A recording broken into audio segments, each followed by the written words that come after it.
Hi and welcome to the chakra balancing challenge. Okay, I'm just going to make my screen big. That's it. Okay. If there's anybody there watching live, if you just want to say hi. Right, okay. So this challenge is going to be happening every day. There are 7 main chakras on the body, so it'll be over 7 days.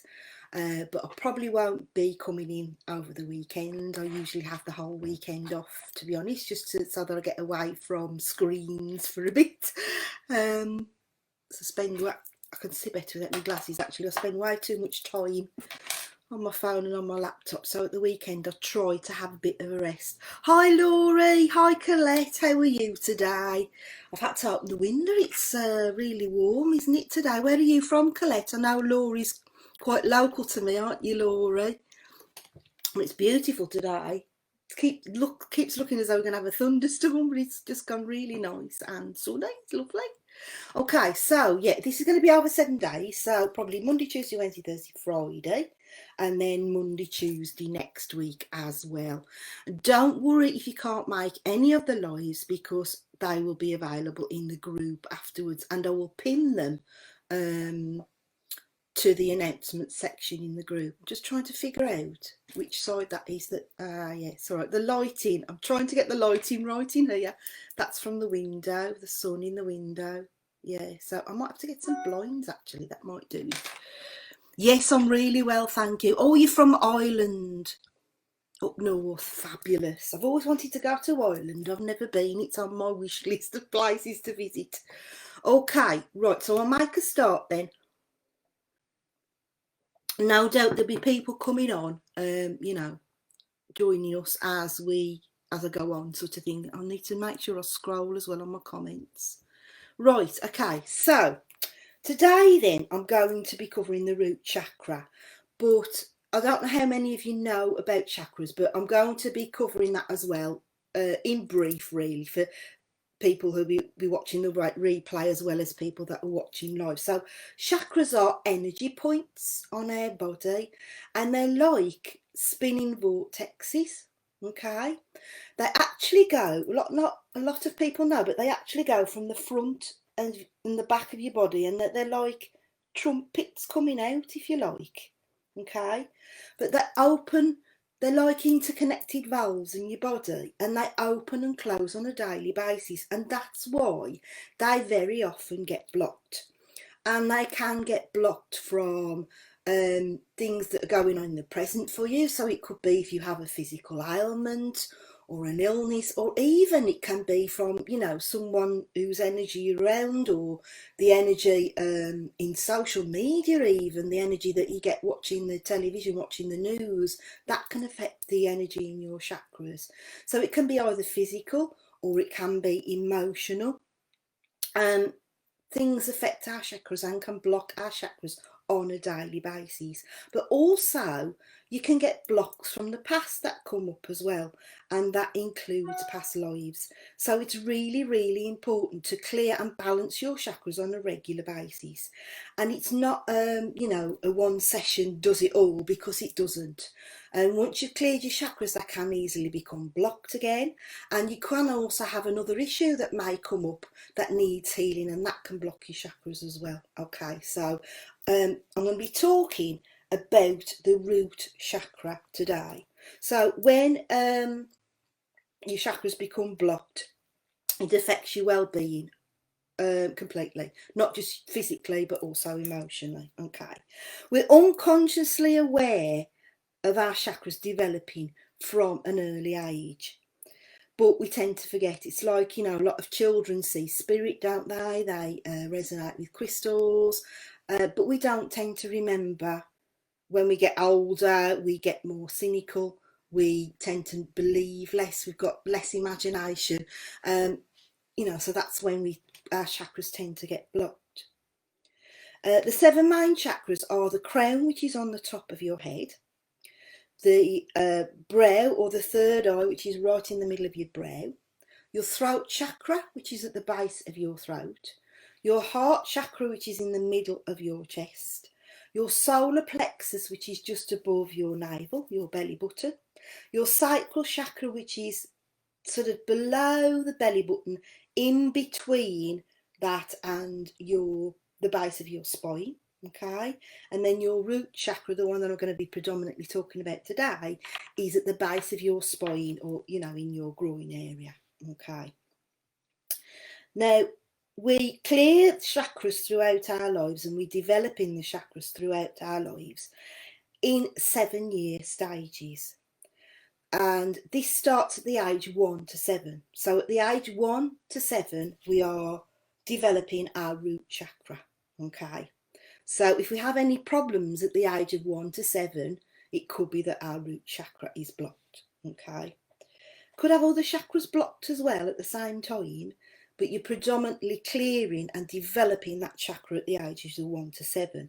But then you start at the age of 1 to 7, you go up in 7-year stages through each chakra to the crown chakra, and then you start again at the base chakra. So it also is developed at the ages 49 to 56, which is when a lot of women go through a change of life. So it makes a lot of sense. Okay, and if you want to find out which chakra that you're predominantly developing at your stage in your life, at your age, let me know, and I can pop a link below in the comments when I've finished from for the Chakra Development Life Cycle ebook.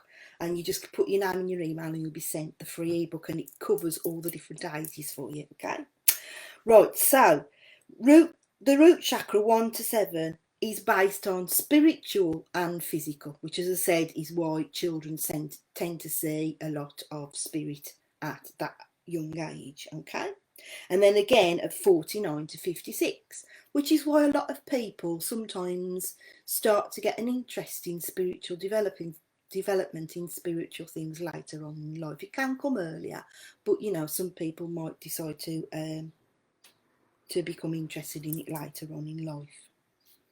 Okay, now we feed our chakras every day by the clothes that we choose to wear, by the food that we eat, by any colour that we choose, really, for anything throughout the day. And the root chakra is based on the colour red. Okay, so if we want to improve the flow and balance the root chakra, then we need something that's coloured red. And I forgot to get the crystals out. If we want to clear that with crystals, we would do that with red jasper. Any red crystal would do. It's the colour of the crystal that matters. But I tend to use red jasper because I really, really love red jasper. And if we're going to do that on the body, okay, there's the two crystals. Okay, they're both red jasper. You can see one better because I've got a light here coming in so that you can see that one a little bit better. Okay, so those are two red jasper crystals, and you put those on either thigh. And the reason being that you put them on the thigh, if you were doing the crystal healing on someone else, you wouldn't really want to be putting them in the groin area. It'd be a bit intimate, wouldn't it, really? So, okay, you put those on both thighs, and then that will feed into the root chakra. But you can also feed it by wearing those crystals, by wearing red. You could pop, if you're a lady, you could pop a red crystal into your bra, or if you're a man, you could pop one in your pocket, you know, and just fetch it out, or just play with it in your pocket all day long if you need to. But we do tend to, you know, when we get up in the morning and we choose what colour we're going to wear, it's usually an indication that that chakra needs some balancing at that time. So if you get up and you think, oh, I really want to wear pink today, that's your heart chakra, for instance. But don't worry, I'll be going through all of them one at a time so that it all sinks in for you. So, I mean, for instance, I know I've got predominantly black on, but there's a lot of yellow in the bottom of my top. Lift it up a bit, see? So I've predominantly chose something with yellow in, and that's to feed my solar plexus. And that doesn't surprise me because I've had a lot of upset tummies over the weekend. So, you know, that's for me to feed my solar plexus. So it can be the clothes that you choose, and sometimes it can be just something simple like a scarf or even the socks. looks that you're wearing. You know, if you haven't got anything in a particular colour that you feel guided to wear, it doesn't have to be massive, and it doesn't have to be all that one colour either. As I say, I've got yellow in this, so it will still work. Now, the root chakra is associated with grounding, survival and self-preservation. The energy location, so where this affects then energy-wise on the body, is your feet, your ankles, your legs, your knees. So if you have problems with your knees, it's to do with your root chakra, okay? Thighs, kidneys and bladder. If the chakra is unbalanced physically, then that could mean that you might have constipation, diarrhea, piles, colitis, cold fingers and toes, high blood pressure, kidney stones or impotence.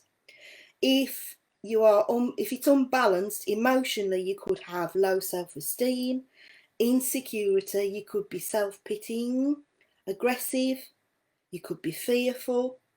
People that have unbalanced root chakras can be victims and feel very lonely. You may have difficulty achieving your goals, being capable of inner stillness. That's definitely me a lot at the moment, because this is my age range, so this covers me, but I'm coming towards the end of mine now. And you may also lack focus. Okay, so that's the root chakra. Now, I've got this fabulous book, which many of you may have already, called Raise Your Vibration by Kyle Gray. And there is a chapter every day, if you like, to raise your vibe. But I'm just going to go through the ones for the chakras. He's got passages about each chakra in this book, and they're really, really good. Okay. So the root chakra is also called the Muladhara. I think that's how you pronounce it. Location, base of the spine, colour red, as I've said. The element for the root chakra is the earth. And Muladhara is a Sanskrit word that means root support. It's the name of the spiritual energy centre that represents our connection to the earth and our sense of groundedness in life. If the root chakra were in nature, it would be the soil in which seeds are planted. It's the chakra that is linked to our ability to survive and stay grounded and upright in life. The parts of the body related to this chakra are the legs and feet and the base of the spine, which I've already said. This chakra holds us up and is the base from which the other chakras move upwards. So if your root chakra's blocked, then it is going to affect all the other chakras. Everything in the universe is energy, including you. For that reason, you don't walk this path alone. You are connected to everyone and everything that is, was and ever will be. You are connected to the essence of life because it's moving through every aspect of your being. The moment you are born, you are given the gift of free will. Although as a child you don't fully understand it, you can still decide when you want food and even when you want support. Your free will really starts to unfold as you develop, and it's put into full use when you enter adult life. You get to decide what you want to do, who you want to do it with, and when and where you do it. You are essentially in control. The same goes for support. The universe has given us the chance to decide how we walk this path. And although it would love to help us, it can't do so unless we choose to ask. Many people live their lives feeling unsupported and alone. They generally don't realise that just a shift in perception can change that. Independence is seen as strength on earth. Being able to do your own thing and not ask for help seems to be positive. The downside is that many people feel it is weak to ask for help. In spirituality, we honour independence, but we also note that there is another option, co-creation. In order to raise your vibration and move beyond the limited thoughts that can make you feel isolated, you have to surrender the idea of being independent and move into the space of co-creating with the Creator. Today, realise that you are walking this path with your Creator, with the universe, and with the energy you are co-creating. When you realise that you don't have to do everything on your own, a huge weight is lifted from your shoulders. Essentially, you are allowing the weight of your own world to be held by a power that is greater than you are. How fabulous is that? So today, think about something that you might need help with, okay, and ask for it. It's never wrong to ask for help. And we very often very easily give, don't we? But we don't want to ask for help. We think we should do it all by ourselves. And that could be asking your angels and your guides for help. You know, it might not necessarily be somebody on the earth plane. It could be asking your angels. And it's never feel that you're not worthy to ask, because you always are. And help is always there. But as I said at the beginning of this passage, you need to ask for the help. Okay. The best way to ask is by saying, thank you for. So ask it as though it's already happened, rather than please. You know, it's best to say thank you for whatever it is you want in your life. Okay, and then at the bottom of each passage, Kyle puts what he calls the vibe of the day, but I'm just going to call it an affirmation so that you know what it means. And there's a long version and a short version. So this is something you can say to help to balance your root chakra. Today I choose to surrender my independence. I choose to remember that I don't walk this path alone. I am co-creating my world with my creator. Angels dance around me. As everything in the universe is made of energy, including me, I choose to welcome the energy of support and love into my life. Today I choose to walk with the universe, knowing it's supporting every step I take. Isn't that fabulous? And the short affirmation you can say is, I accept that I am fully supported by the universe. So whatever you feel that you are not supported in, you know, just keep saying that, and then you will start to believe it.